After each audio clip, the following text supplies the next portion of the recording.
বাংলা স্বাধীনতা পেয়েছে, ভয় আউট, ভরসা ইন। অনেক দায়িত্ব নিয়ে কাজ করতে হবে। আজ শান্তিকুঞ্জ অর্থাৎ নিজের বাড়ি থেকে বেরিয়ে বললেন মুখ্যমন্ত্রী শুভেন্দু অধিকারী।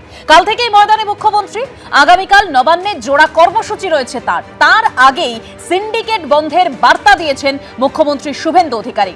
এই নিয়ে আমরা আমাদের ছকভাঙা ছটার আলোচনা শুরু করব, তার জন্য স্টুডিওতে অতিথিরা রয়েছেন। তবে ঠিক যেরকম আপনাদের বলছিলাম যে মুখ্যমন্ত্রী হিসাবে গতকাল অর্থাৎ শনিবারই শপথ নিয়েছেন শুভেন্দু অধিকারী, আর গতকাল রাতেই তিনি কাঁথিতে শান্তিকুঞ্জে পৌঁছে যান। আর কাঁথিতে বোবাইদাকে ঘিরে উচ্ছ্বাস একেবারে নজরে পড়ার মতো। দেখতে পাচ্ছেন সেই ছবি। কেউ নিয়ে এসেছিলেন ব্রোঞ্জের চিতা, কারো হাতে ছিল রূপোর শাঁখ।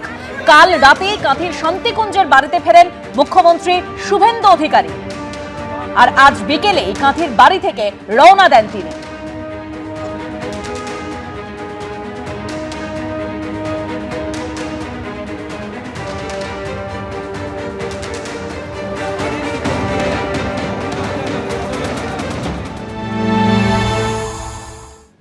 মুখ্যমন্ত্রী তার বাড়ি থেকে বের হলেন। মুখ্যমন্ত্রী শুভেন্দু অধিকারী বাড়ির বিপরীতে তিনি অনুগামীরা যারা জড়ো হয়েছেন তাদের সাথে দেখা করতে গেলেন, সেই ছবি আমরা দেখতে পাচ্ছি।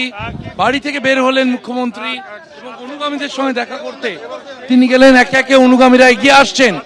বাড়ির ঠিক উল্টো দিকে একটি বাড়িতে আয়োজন করা হয়েছে, সেখানে অনুগামীরা জড়ো হয়ে রয়েছেন এবং মুখ্যমন্ত্রী শুভেন্দু অধিকারী তিনি জনতার মাঝে, অনুগামীদের মাঝে এগিয়ে যাচ্ছেন, সেই ছবি আমরা দেখতে পাচ্ছি। মুখ্যমন্ত্রী স্বয়ং এগিয়ে যাচ্ছেন, তার অনুগামীদের দিকে কথা বলতে যাচ্ছেন শুভেন্দু অধিকারী, সেই ছবি আমরা দেখতে পাচ্ছি।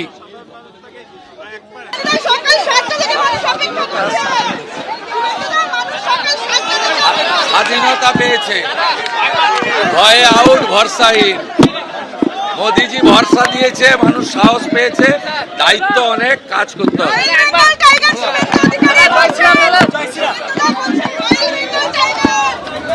গতকালই শপথ নিয়েছিলেন, শপথ নেওয়ার পরেই তিনি বলেছিলেন আমি সবার মুখ্যমন্ত্রী, সবার জন্য আমাকে কাজ করতে হবে। আর আজকেও তিনি নিজের বাড়ি থেকে বেরিয়ে বলছেন নরেন্দ্র মোদী অনেক দায়িত্ব দিয়েছেন, ভরসা দিয়েছেন, সেই দায়িত্ব পালন করতে হবে, সবার জন্য কাজ করতে হবে। প্রথমেই তরুণ জ্যোতি। মানুষের সরকার, কাল থেকে ডিসিশনগুলো আপনারা দেখেছেন। এসএলএসটির ওএমআর শিট পাবলিশ করার নির্দেশ হয়েছে। টিটাগড় বুলেট ট্রেন ম্যানুফ্যাকচারের ক্ষেত্রে টিটাগড় ওয়ান ফ্যাক্টরি কি রোল এটা প্লে করবে, ন্যাশনাল ম্যানুফ্যাকচারিং ইউনিটের ওয়েস্ট বেঙ্গলের অবদান এটা হবে। Google already in Tux for investment in Bengal. Lion capital emblem, যেটা বিশ্ব বাংলারা বেকার সরিয়ে লায়ন ক্যাপিটাল এমব্লেমকে ফেরত আনা হয়েছে। এই সরকার প্রথম দিন থেকে বদ্ধপরিকর মানুষের হয়ে কাজ করার জন্য। এটা মানুষের সরকার, মানুষের জন্য সরকার, এবং মানুষের ডিমান্ড এবং তাদের প্রায়োরিটিগুলো ভেবে এই সরকার চলবে। শুভেন্দু অধিকারী মহাশয়, আমাদের মুখ্যমন্ত্রী, তিনি মানুষের মধ্যে উঠে এসেছেন। বিরোধী দলনেতা যখন তিনি ছিলেন, মানুষের মধ্যে বারবার ছুটে গেছেন, যে বিপদে পড়েছে পাশে দাঁড়িয়েছেন। এখন মুখ্যমন্ত্রীর চেয়ারে মানুষের কষ্টগুলো তিনি জানেন। চাকরিহারা শিক্ষক বা চাকরি যারা বঞ্চিত, তাদের সাথে তিনি ব্যক্তিগত স্তরে কথা বলেছেন, আইনি সাহায্য করেছেন। জ্বালা কষ্ট দুটোই তিনি জানেন, সেগুলোই করা হবে। যদি ওভারঅলই দেখা হয়, বিজেপি কি একটা সংকল্পপত্র প্রকাশ করেছিল, আপনারা দেখেছেন। সংকল্পপত্রের পয়েন্টগুলো দেখেছেন, এগুলো কিন্তু উপর থেকে উড়ে আসেনি। এর জন্য আমরা গ্রাউন্ড লেভেলে কাজ করেছিলাম। আমাদেরকে পাঠানো হয়েছিল বিভিন্ন জেলায়, সেখানকার লোকাল ইস্যু তুলে আনা হয়েছিল এবং তার উপর বেস করেই এই সংকল্পপত্র তৈরি করা হয়েছিল। প্রত্যেকটা বিধানসভার ক্ষেত্রেও সেপারেট প্রমিস ছিল, সেপারেট সংকল্পপত্র ছিল, এবং সেগুলো নিয়ে কাজ অলরেডি শুরু হয়েছে। আমাদেরকেও নির্দেশ দেওয়া হয়েছে যাতে আমরা কাজ চালু করে দিই, আমরা কাজ যাতে করি, এবং আমরা সেটাই করছি। মানুষের কথা শোনা হচ্ছে, যেখানে যে জায়গায় যে বিধায়ক কার্যালয়গুলো এগুলো হবে, সেগুলো সবই বিধায়ক কার্যালয় হবে না, জনগণের জনতার কার্যালয় হবে। আমরা জনতার সেবক হিসাবে এসেছি। মাননীয় মুখ্যমন্ত্রী মহাশয় শুভেন্দু অধিকারী তিনিও তাই করছেন এবং মানুষের কথাগুলো বারবার শুনছেন, সেই জন্যই একের পর এক কাজগুলো হচ্ছে। একদম তরুণ জ্যোতি সংকল্পপত্রের কথা বলছিলেন, এবং সেই সংকল্পপত্রে যা যা রয়েছে মুখ্যমন্ত্রী শুভেন্দু অধিকারী তিনি স্পষ্ট করে বলেছিলেন একদম সময় মতো সেই সংকল্পপত্রের সমস্ত প্রতিশ্রুতি পূরণ করা হবে।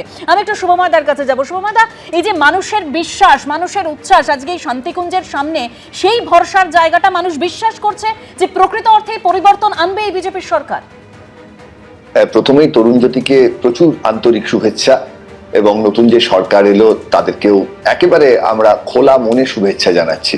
কিন্তু এই যে নতুন সরকার এলো, এই সময়টা তো একটা মধুচন্দ্রিমার সময়, এবং সত্যিকারের এখন তো তারা প্রশংসায় ভেসে যাবেনই, এবং বিশেষ করে কেন প্রশংসায় ভেসে যাবেন, কারণ আমাদের মানটা এমন একটা নিচে পৌঁছে গেছিল, বিশেষ করে শিল্প বা সংস্কৃতি এই জায়গায় এখন তরুণ জ্যোতিরা যদি কোনো কাজ না করেও বসে থাকেন তাহলেও আগের থেকে অনেক ভালো বলে মনে হবে। কারণ পশ্চিমবঙ্গ বিভিন্ন সূচকে, বিভিন্ন নিরিখে এবং একেবারে মানে আমাদের যে আমরা বারবার আগের সরকার যখন ক্ষমতায় ছিল তখন যে কথাগুলো তাদের বিরুদ্ধে বলতে পেরেছি, তার মধ্যে একটা মূলত হলো শিক্ষা সংস্কৃতিকে একেবারে শেষ জায়গায় পৌঁছে দেওয়া। বিশেষ করে মুখ্যমন্ত্রীর নিজের লেখা কবিতা, গান ইত্যাদি নিয়ে বাঙালির সংস্কৃতিকে একদম গুলিয়ে দেওয়া হয়েছে। এবং আপনারা নিশ্চয়ই একটা মিম লক্ষ্য করেছেন যে শুভেন্দু বাবুকে মানে রবীন্দ্রনাথ বলছেন যে আর কবিতা বেশি না লিখতে।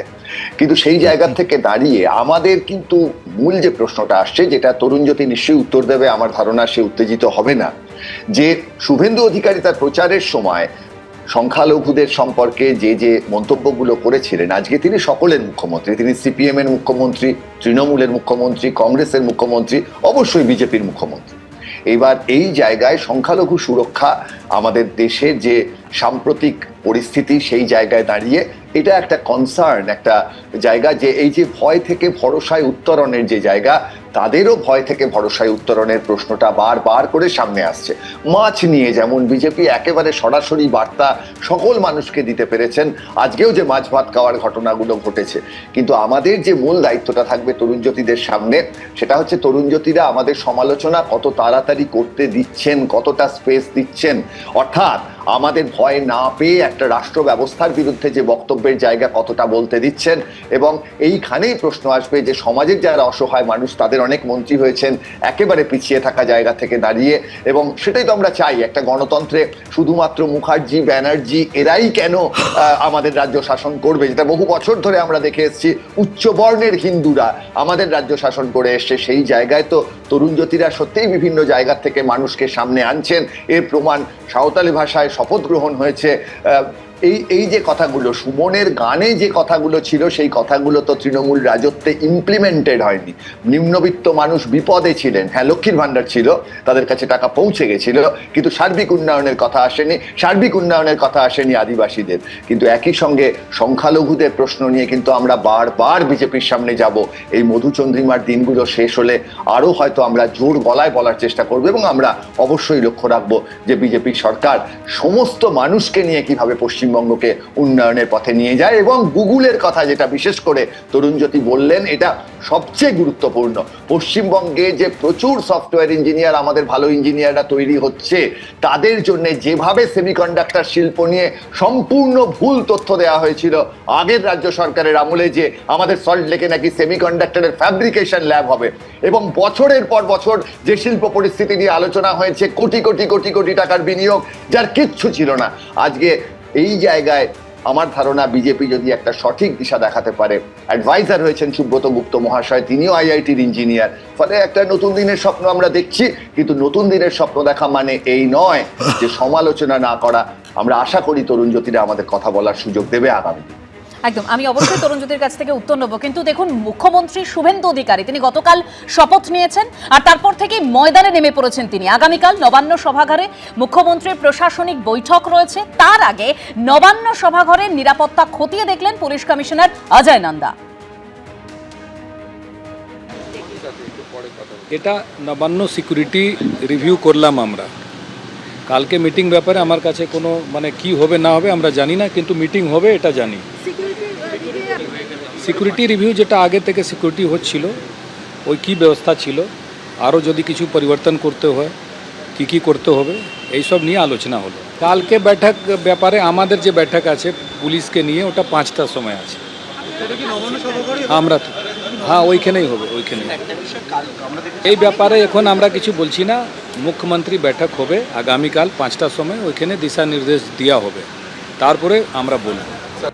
আমি এখান থেকে সলিলদার কাছে যাব। সলিলদা, মানুষের তো প্রত্যাশা অনেক, ইতিমধ্যে সিন্ডিকেট নিয়ে বার্তা দিয়েছেন মুখ্যমন্ত্রী শুভেন্দু অধিকারী, কালকে প্রশাসনিক বৈঠক রয়েছে, কি মনে হচ্ছে কি বার্তা দেওয়া যেতে পারে? দেখো, মানের কথা অনেকে বলছে যে পূর্বতন সরকার ছিল, যাদের মানদণ্ড বলে কিছু নেই, মানই নেই, তার মানদণ্ড কি থাকবে বলো? প্রথম কাজ হচ্ছে গণতন্ত্রের 4টে স্তম্ভকে রক্ষা করা, লেজিসলেচার, এক্সিকিউটিভ, জুডিশিয়ারি এবং মিডিয়া, এদের সর্বপ্রথম রক্ষা করতে হবে। দ্বিতীয় হচ্ছে আইনের শাসনকে প্রতিষ্ঠা করতে হবে, এবং খালি তাই না, যে আইনটাকে ক্রিয়েট করেছে সেই আইনটাকে, যেগুলো আইন প্রণয়ন যেগুলো হবে সেটাকে সঠিকভাবে রূপায়িত করতে হবে। যেমন দিনের পর দিন সরকারি ফান্ড যেভাবে তছনছ করেছে, লুট করেছে, এসসি এসটি সার্টিফিকেট জাল করা হয়েছে, প্রশাসনিক আধিকারিকদের সঙ্গে রাজনৈতিক ব্যক্তিত্বরা মিলেমিশে যেভাবে সরকারি ফান্ড লুট করেছে, সবগুলো কেসের রিভিউ করতে হবে। আর রইল তোমার ক্রাইমের কথা, সিন্ডিকেট, তোলাবাজি, টাকা নয় ছয় করা, সব কিছু তদন্ত ফিক্স আপ করতে হবে। বেলডাঙ্গার ঘটনা সেন্ট্রাল এজেন্সি করছে, সেটাকে মনিটর করতে হবে।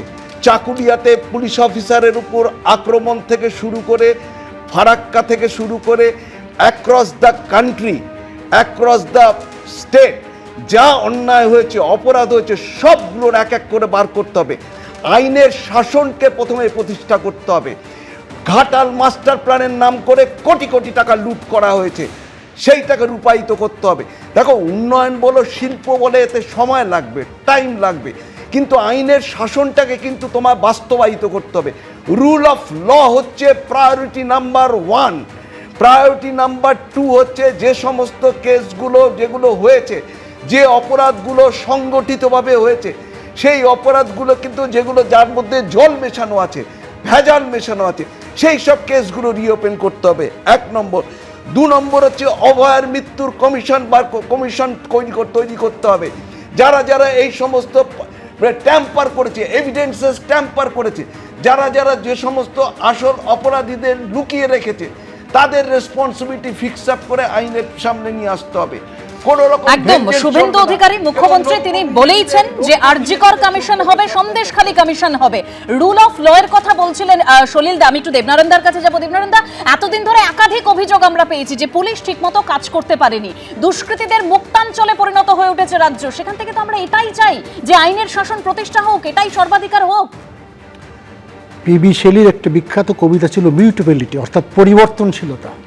তার প্রথম, man's yesterday can never be like his tomorrow, not may endure but mutability. মানুষের গতকাল আগামীকালের মতো হয় না, পরিবর্তন ছাড়া কোনো কিছু স্থায়ী নয়। নিঃসন্দেহে এই পরিবর্তনকে আমরা স্বাগত জানাই। এবং আরেকটা কথা বলি, true hope is Swift and flies with solo spin. প্রকৃত যে আশাটা দ্রুতগামী চলে, আমরা দ্রুতই দেখতে চাই। সলোর মতো পাখায় যেটা চলে, আমরা এখন যদি শুধু বলি যে এটা হবে ওটা হবে, এর একটা দ্রুত রূপায়ণ আমি চাই। আর একটা কথা, আজকে মাছ নিয়ে একটা কথা হচ্ছিল, এই সরকার কিছুই করেনি, সব খারাপ করেছে। আমি দেখছিলাম তথ্য থেকে, আজকে দেখছিলাম এই সরকার সব থেকে মাছ বেশি উৎপাদন করে অন্ধ্রপ্রদেশ, 35 লক্ষ মিলিয়ন টন, 35 লাখ টন মাছ উৎপাদন। পশ্চিমবঙ্গ দ্বিতীয়, 24 লাখ টন, এবং ভারতের মধ্যে দ্বিতীয়। এবং এই সরকার আসার পরের থেকে দ্বিতীয় মাছ উৎপাদন করেছে, এবং বিশেষ করে ইনল্যান্ড ফিশারিজ। সুতরাং এই সরকার কিছু করেনি, তাই দ্বিতীয়। আর দুই নম্বর, বহুমুখী দারিদ্র থেকে আজকে যদি দেখা যায়, এটা নীতি আয়োগের তথ্য। আমি বলি না, ঠিক আছে, 2015-16 সালে বহুমুখী দারিদ্র ছিল এই পশ্চিমবঙ্গে 21.5, নেমে এসছে 8. গুজরাটের থেকে দারিদ্র, আমি বলছি না আমরা বলবো না, কিন্তু আমরা চাই আরো উন্নতি। আবার আসবো। দেবনারায়ণদার পুরনো অভ্যাস এখনো বাদ দিতে পারেনি। উনি অ্যাবসার্ড কথা বলতেন, অ্যাবসার্ড কথাই বলছেন। সেকেন্ডে মৎস্য উৎপাদনের, সেকেন্ডে পশ্চিমবঙ্গ, মিথ্যে কথা, ফার্স্ট মিথ্যে কথা, সেকেন্ড মিথ্যে কথা, দারিদ্র দূরীকরণ পশ্চিমবঙ্গে হয়নি। পশ্চিমবঙ্গে গরিবরা আরো গরিব হয়েছে। মমতা বন্দ্যোপাধ্যায়ের পরিবার, তাদের দ্বারা বড় লোক হয়েছে, আর কারোর কিছু হয়নি। আর দাদা সৌম্যদা বলছিলেন, সৌম্যদাকে আমি যথেষ্ট শ্রদ্ধা করি, আমার স্কুলেরই এক্স স্টুডেন্ট অ্যালামনি বলা যায়, উনি মধুচন্দ্রিমার কথা বলছিলাম। সৌম্যদা, আপনাকে একটু মনে করায় মধুচন্দ্রিমা কীরকম হয়েছে। 4 তারিখ রেজাল্ট বেরিয়েছে, তরুণজয়ী তিওয়ারি ধরুন প্রথম ভোটে দাঁড়িয়েছিল, প্রথম ভোটে জিতা, সেলিব্রেট করা উচিত ছিল তো আমার, তাই না? 5 তারিখ সকাল থেকে আমি মাঠে ছিলাম। কেন ছিলাম জানেন দাদা? কিছু নব্য তৃণমূল কি পুরনো তৃণমূল হঠাৎ করে আবির মেখে বিজেপি হয়ে গিয়ে সাধারণ মানুষের উপর অত্যাচার শুরু করেছিল। আমি রাস্তায় ছিলাম, মানুষের পাশে দাঁড়িয়েছি, যাদের দোকান তুলে দিয়েছিল একদম তরুণ তাদের জ্যোতি দোকান পুরনো করেছি। তৃণমূলের কথা বলছিলেন, সাসপেন্ডেড তৃণমূল মুখপাত্ররা ঠিক কি অভিযোগ করছেন? একেবারে দলের বিরুদ্ধেই ক্ষোভ উগরে দিয়েছেন তারা। এবিপি আনন্দ, এগিয়ে থাকে, এগিয়ে রাখে।